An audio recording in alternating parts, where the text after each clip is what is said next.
Hello साथियों, नमस्कार, जय हिंद, जय भारत। मैं रुद्रेश राघव। एसएससी, एमटीएस और हवलदार का जो हमारा रिजल्ट है वो कब आ रहा है? क्योंकि इसके फॉर्म तो भरे गए थे 2025 में, एग्जाम हुआ था आपका 26 में, वो भी फरवरी में। तो आखिर काफी समय हो गया।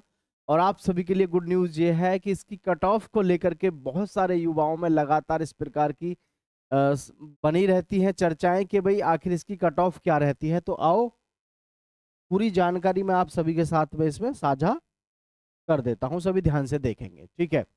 तो एसएससी, एमटीएस और हवलदार 2026 की जो हमारी भर्ती है, जिसके ऑनलाइन फॉर्म भरे गए थे 26 जून 2025 को और 24 जुलाई 2025 को, यानी कि एक साल लगभग होने को आई है, ठीक है।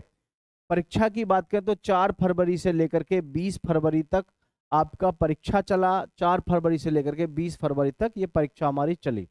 और जिसकी प्रोविजनल जो आंसर की है वो आई थी हमारी 3 मार्च 2026 को।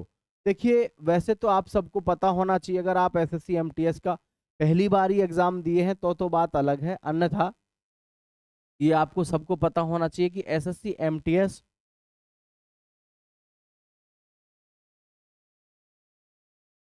एमटीएस की जो भर्ती है कायदा में ये जून में, अब तक तो जो है इसका रिजल्ट आउट होकर के सारे काम क्लियर हो जाने थे। क्योंकि हमेशा एक साल वो लगता नहीं है, लगभग 8 से 9 या 10 महीने लगते हैं भर्ती को, उतने में क्लियर हो जाती है अब से पहली पहली। और ये बड़ी भर्ती होती है हमारे देश की, ऐसी कोई बात है नहीं। तो इसमें कोई बात नहीं है, आपका रिजल्ट कब आएगा वो भी आपके साथ में चर्चा कर रहे हैं। और ये तो फिलहाल आपको पता चल ही गया। अब यहाँ जो सबसे बड़ी चीज है, बहुत सारे युवाओं के मन में ये डर रहता है कि जी हमारा सिलेक्शन होगा या नहीं होगा। और हवलदार में, जी हाँ, ये बात ध्यान रखना, एसएससी में जैसे हमारी 2 पोस्ट हैं, ये बहुत सारे बच्चों के डाउट रहते हैं। एसएससी में एक तो हो गया हमारा एमटीएस का पेपर, यानी कि जो पेपर हुआ है एमटीएस का, और हवलदार दोनों का पेपर तो एक ही हुआ है। और इसमें जो सबसे बड़ी बात देखने को मिलेगी, एमटीएस में तो आपका सिलेक्शन हो जाएगा डायरेक्ट, लेकिन हवलदार हवलदार में आपको यहाँ पर ये फिजिकल करना है, बहुत नॉर्मल फिजिकल है, ठीक है। इस फिजिकल में क्या क्या है, जनरल, ओबीसी और एससी के जो बच्चे हैं इनका 157.5 सेंटीमीटर हाइट होना चाहिए। और जी लड़कियों का 152 सेंटीमीटर होना चाहिए। और जी सीना जो होना चाहिए लड़कों का 76 सेंटीमीटर का और 5 सेंटीमीटर का होना चाहिए फुलाव। एसटी कैंडिडेट्स के लिए 154.5 सेंटीमीटर का आपकी हाइट होनी चाहिए। लड़कियों के लिए 150 सेंटीमीटर होनी चाहिए। और जी 75 सेंटीमीटर आपकी सीना और 5 सेंटीमीटर का फुलाव होना चाहिए। अब ये जो बच्चे हैं जो गढ़वाली हैं, असम से हैं, गोरखा हैं या हिल एरिया से हैं, इन सभी के लिए जो हाइट है वो आपका मानक स्टैंडर्ड जो है वो है 155 सेंटीमीटर। और ये है लड़कियों के लिए 150 सेंटीमीटर। और जी चेस्ट है बच्चों आपकी 75 सेंटीमीटर और 5 सेंटीमीटर का फुलाव। ये ध्यान रखिएगा, तमाम लड़के भी और लड़कियां भी। फिजिकल तो बहुत नॉर्मल है हवलदार का, लेकिन जॉब बड़ी खतरनाक लेवल की, क्योंकि इसमें जो पोस्टिंग मिलती है आपको ऐसी जगह मिलती है जिसमें बच्चे एसएससी के थ्रू जाते हैं, वो भी सीजीएल के थ्रू। तो इसमें आपको पोस्टिंग बहुत अच्छी जगह पे मिलेगी। कहाँ मिलेगी ये अभी आप आगे देखेंगे। हाँ, ये कंफर्म है, अगर आप हवलदार से भर्ती हो गए इसमें तो वेतन की तो आप टेंशन ही छोड़ दो, ठीक है। आप नौकरी तो ले रहे हो 10वीं पास, ये मात्र आपको लगेगा कि 10वीं पास नौकरी है, लेकिन नौकरी बहुत खतरनाक लेवल की होती है, ठीक है। कैसे, ये यहाँ से देखें, अभी पहले फिजिकल वगैरह। मेल कैंडिडेट्स को जो मजाक करना है, क्या है, 1600 मीटर की रेस करनी है उनको 15 मिनट में।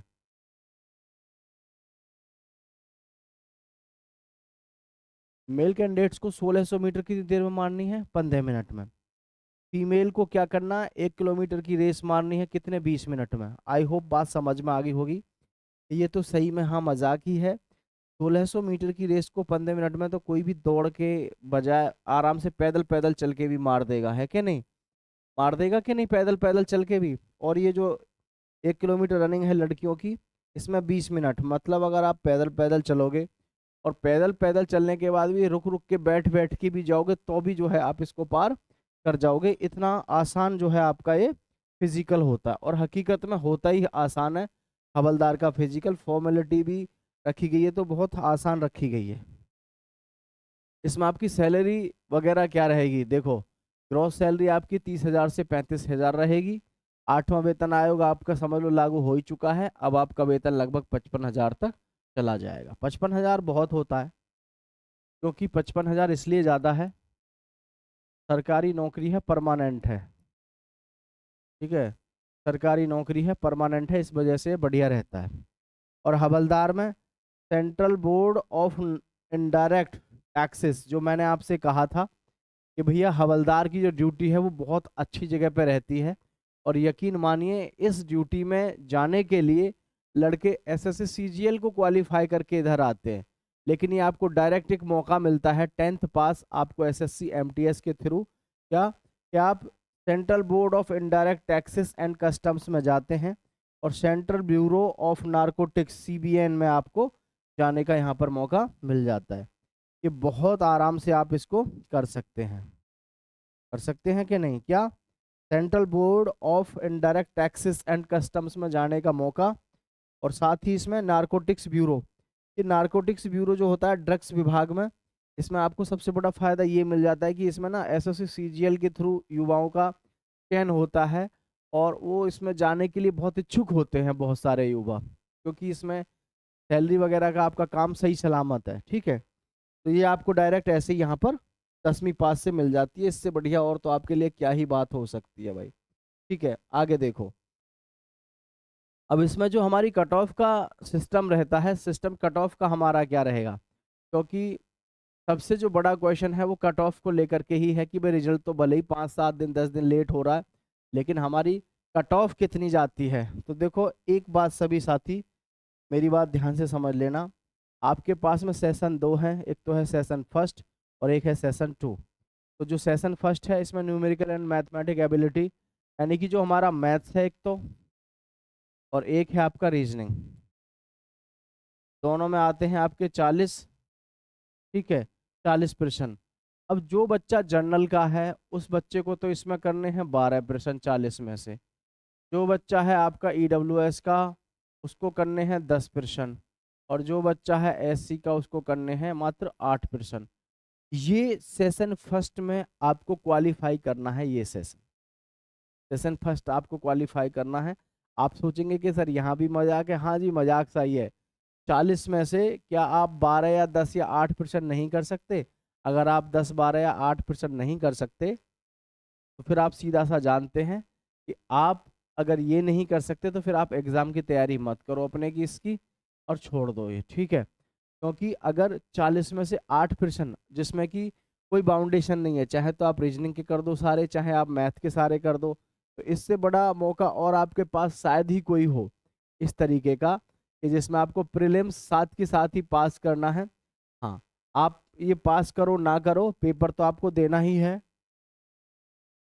सेशन 2 का, लेकिन सेशन 2 में मान के चलो आपका बहुत अच्छा स्कोर आ गया और आप सेशन फर्स्ट क्वालिफाई नहीं कर पाए, तो फिर आपकी नोटबुक ही चेक नहीं होगी, मतलब आप फेल मान लिए जाओगे, भले ही जो है क्वालिफाइंग नेचर है इसका सेशन फर्स्ट का।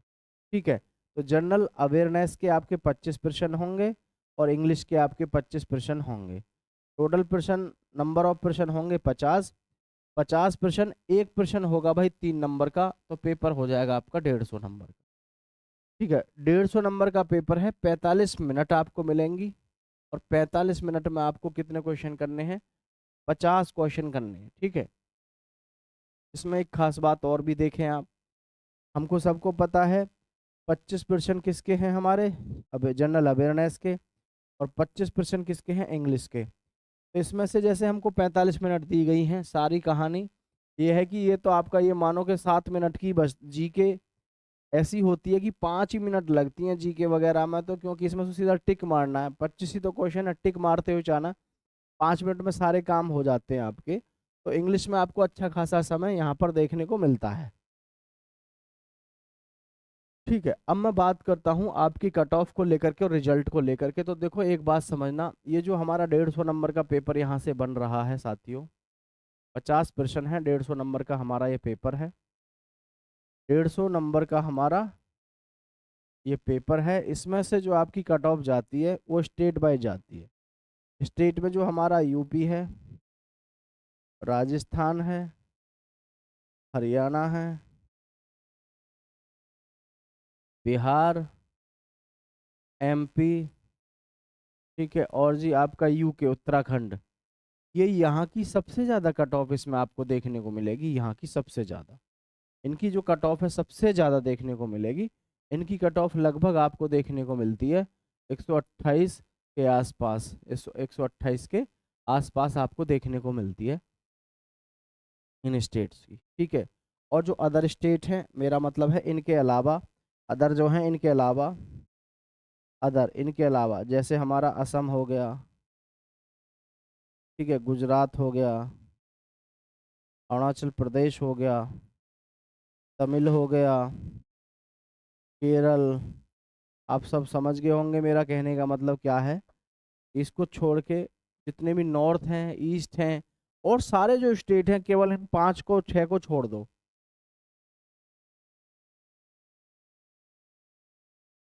यूपी, राजस्थान, हरियाणा, बिहार, एमपी, इनको छोड़ दो केवल, इनको छोड़ के बाकी की जो कट ऑफ है ये तो ग्रीन जोन में ही रहती है लगभग, यानी कि लगभग ये मान के चलो कि 100 के 110 के आसपास रहते हैं। यही जैसे हमने बताई है, ये जनरल कैटेगरी से बताइए आपको, 110 जो है ये जनरल कैटेगरी से है। तो ये बात ध्यान रखें कि और स्टेट्स में तो कम ही जाती है। तो इसमें आपको ऐसे नहीं डरना है कि एसएससी एमटीएस की भाई कट ऑफ बहुत ज़्यादा जाएगी, क्या करूं कैसे करूं। देखो एसएससी एमटीएस में क्या है कि बहुत सारे बच्चे ना इसमें इंग्लिश जो होता है, इंग्लिश का पोर्शन, इसमें ज़्यादा मार्क्स लाते हैं, जिनका सिलेक्शन होना होता है वो इंग्लिश में ज़्यादा ले आते हैं। 25 में से वो क्या करते हैं, जैसे 72 मार दिए, 24 दिया 72, 72 अंक कहाँ से ले लिए उन्होंने, केवल इंग्लिश में, ऐसा ज़्यादा करते हैं। और 75 नंबर की, जैसे कि हमारे पास में यहाँ से जनरल अवेयरनेस 75 की है, तो इसमें से क्योंकि इसमें बहुत ज़्यादा कोई टफ लेवल तो आता नहीं है, तो इस वजह से इंग्लिश वाले जो बच्चे हैं,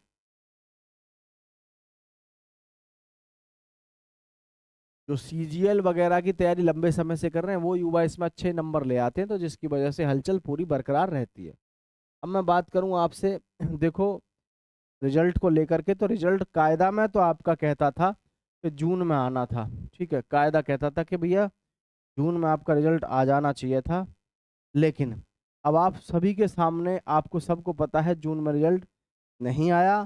तो रिजल्ट को लेकर के एक बात तो कंफर्म है, ये बात ध्यान रखिएगा कि आपका जुलाई में, जैसे कि जुलाई में लगभग ये मान लो 15 से लेकर के 20 जुलाई के बीच में कभी भी किसी भी वक्त आपका रिजल्ट जारी हो जाएगा, ठीक है, कभी भी किसी भी वक्त आपका रिजल्ट जारी हो जाएगा। इसलिए आप अपनी फिजिकल की तैयारी कर रहे हो, फिजिकल की करते रहो, कुल मिला के ये है कि आराम से बैठना नहीं है, अब आपको अपनी तैयारी में लगे रहना है। और किसी का कोई डाउट है तो नीचे कमेंट करके बताइएगा।